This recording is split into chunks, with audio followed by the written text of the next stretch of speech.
10 సెంటీమీటర్ల నీళ్లు. హైదరాబాద్లో వర్షం. మునిగిపోతున్న నగరం.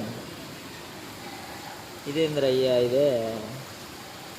ఇది వాననా సముద్రంకి గండి పడ్డా?